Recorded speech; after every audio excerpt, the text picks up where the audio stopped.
बिस्मिल्लाहिर्रहमानिर्रहीम। अस्सलाम वालेकुम व्यूअर्स, उम्मीद करती हूँ अल्लाह के फजल करम से आप सब लोग ठीक ठाक होंगे। तो आज की हमारी रेसिपी बहुत ही मज़ेदार बनने वाली है, माड़ू कद्दू की। तो ये देखिए इस तरह दिखता है, ये टिंडे की नस्ल का होता है। जिस तरह खाने के बाद जायका टिंडे जैसे ही आता है, लेकिन ये इस तरह लंबे शेप में होता है। इसको पंजाबी में ज़्यादातर जो है माड़ू कद्दू कहा जाता है। आप लोग के यहाँ क्या कहा जाता है तो कमेंट्स में आप ज़रूर बताइएगा। तो ये देखिए इस तरह जो है इसको छील लेंगे हम लोग एक चिलर से। तो इसका शेप मैं आपको इस तरह दिखा रही हूँ ताकि आप लोग ये जिसके जहन में ना हो या नहीं पहचान रहा हो तो वो आपको पता लग जाए कि माड़ू कद्दू क्या होता है। इस तरह इसमें बहुत सारे विटामिन्स होते हैं, आयरन, कैल्शियम, मैग्नीशियम, हर किस्म के जो है विटामिन्स वेजिटेबल में मौजूद होते हैं, ख़ासकर इसमें। तो आप लोग भी सब्जियां खाया करें। तो इस तरह मैं इसकी जो है ना बारीक शेप में कटिंग कर लूँगी, इसको अच्छे से धो लूँगी। तो फिर जो कटिंग करने के बाद मैं आपको साथ शेयर करूँगी। तो चलते हैं अपनी रेसिपी को स्टार्ट करते हैं। तो सबसे पहले मैंने पतीली में इस तरह ले लिया है 1 कप ऑयल। इसमें हम शामिल कर देंगे 2 दरमियानी साइज़ की प्याज को मैंने बारीक बारीक चॉप कर लिया है और इसको हम लोगों ने अच्छे से ब्राउन कर लेना है, इसको कलर दे देना है। चम्मच हम लोग इसमें चलाते रहेंगे ताकि इक्वल ही अच्छे से ब्राउन हो जाए। तो ये माड़ू कद्दू की सब्ज़ी जो होती है बहुत ही मज़ेदार होती है। इसमें गोश्त कीमे में भी बना सकते हैं तो फिर जायका और भी मज़ेदार हो जाता है, लेकिन हम इसको आलू में बना रहे हैं। तो ये देखिए प्याज हमारी अच्छी से जब ब्राउन हो जाए तो टमाटर मैंने ले लिए। इसमें मैंने 1 चम्मच भर के ले लिया लहसुन को मैंने मोटा मोटा कूट लिया है, बहुत बारीक पेस्ट नहीं किया। और टमाटरों के जो है छिलके मैंने बिल्कुल रिमूव कर दिए हैं।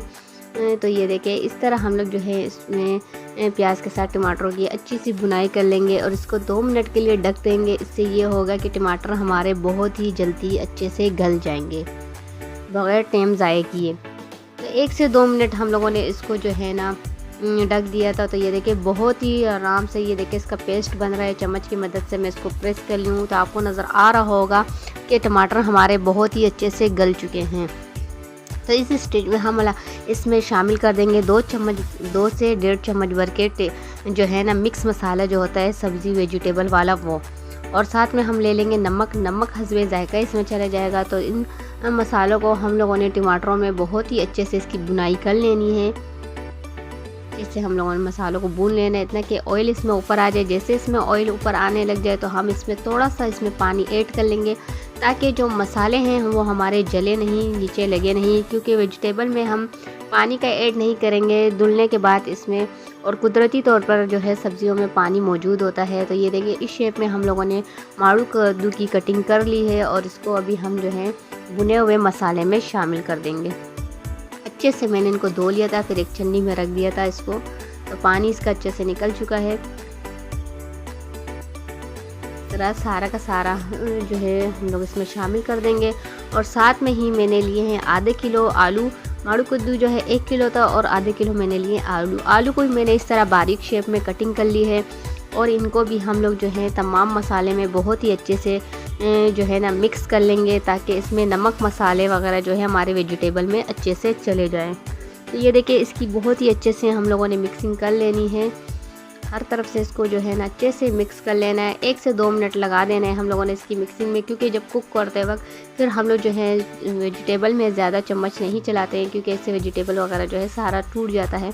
तो इसलिए हम लोगों ने इसी टाइम में इसकी अच्छी सी मिक्सिंग कर लेनी है।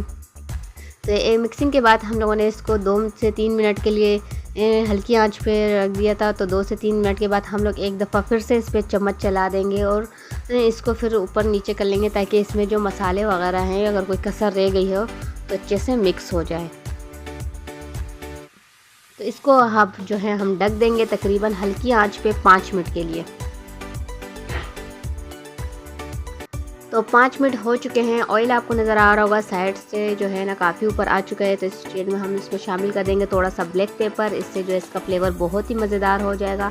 और थोड़ा थोड़ा जो है पानी कुदरती तौर पे मैंने आपको बोला था वेजिटेबल में होता है, अगर आप चाहे तो बिल्कुल ड्राई कर दे, लेकिन मैं बिल्कुल ड्राई नहीं करूँगी। मुझे इस तरह ही बनाना है इसको, इस तरह ही बहुत ही टेस्टी और मज़ेदार होता है।